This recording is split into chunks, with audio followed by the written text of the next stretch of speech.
देखिए साथियों, शुगर का पेशेंट है पिछले 6 सालों से और दवाइयों से परेशान व्यक्ति ही प्रकृति के शरण में आता है, क्योंकि दवाइयां इस चीज का समाधान नहीं है।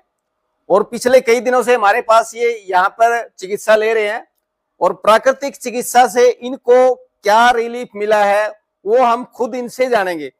संदीप जी नमस्कार। नमस्कार जी। शुगर की परेशानी आपको कितने दिनों से है? 5-6 साल हो गए जी। 5-6 साल से शुगर की दवाइयां भी ले रहे होंगे? हाँ, दवाइयाँ ली हैं जी। अंग्रेजी देसी खूब ली जी। खूब ली। हाँ। यहाँ पे आने के बाद आपको शरीर में कितना आराम है, क्या बेनिफिट मिला है? नहीं, शरीर में आराम है जी यहाँ आने के बाद।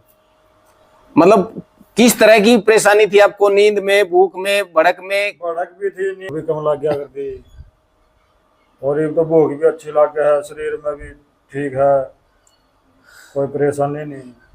तो देखिए साथियों, हाँ धीरे धीरे, क्योंकि शुगर एक ऐसी बीमारी है कि वो इतनी जल्दी आसानी से जाती नहीं, लेकिन प्राकृतिक चिकित्सा और आयुर्वेद के संगम से, और हमारा सबसे मेन रोल है खान पान का, कि आपकी दिनचर्या क्या है। हमारा जो खान पान है, आहार ही औषधि है।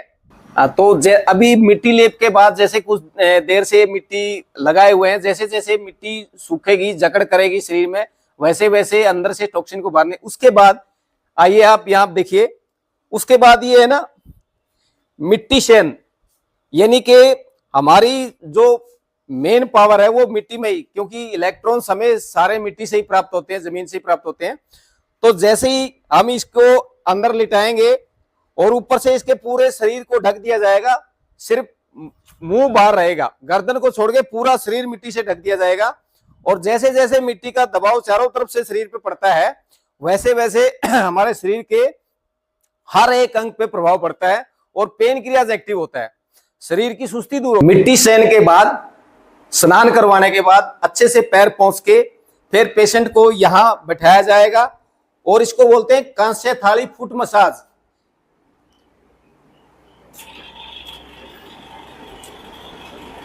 जैसे आज से आप 40-50 साल पीछे जाइए कि हम कांस्य के बर्तनों में खाना खाते थे, तो हमारे शरीर में बीमारियां नहीं होती थी, क्योंकि ये एक ऐसी धातु है जो शरीर के बहुत सारे रोगों का इलाज करती है।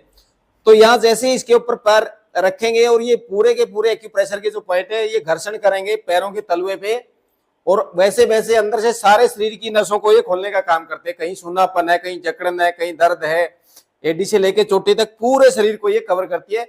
कांस्य थाली फुट मसाज देने के बाद फिर हम पेशेंट को शिरोधारा देते हैं, क्योंकि शुगर का व्यक्ति बहुत बेचैन रहता है, उसको नींद नहीं आती, उसको स्ट्रेस रहता है, उसको चिंता रहती है।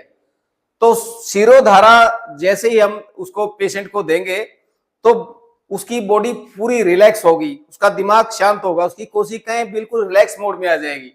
जैसे जैसे हम शिरोधारा देते रहेंगे उसको नींद अच्छी आएगी, उसका बीपी नॉर्मल रहेगा और उसको स्ट्रेस नहीं होगा, उसका गुस्सा भी कम होगा, क्योंकि बीमार व्यक्ति चिड़चिड़ा हो जाता है, उसको गुस्सा बहुत ज्यादा आता है, वो सबसे अलग रहने की कोशिश करता है, उसका मन खिन्न रहता है।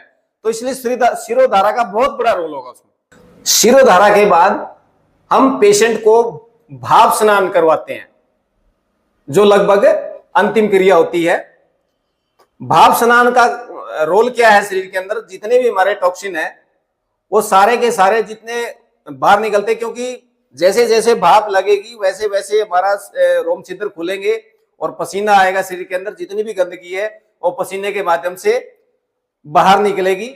और भाप स्नान से शरीर बिल्कुल हल्का हो जाता है। जिसको कभी पसीना नहीं आता, क्योंकि चमड़ी ब्लॉक रहती है, तो उसका पसीना बाहर निकलेगा।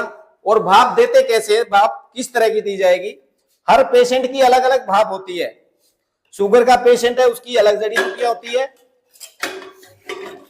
कोई सोराइसिस का पेशेंट है उसकी अलग जड़ी बूटियां, तो सबका पानी अलग अलग तैयार किया जाता है।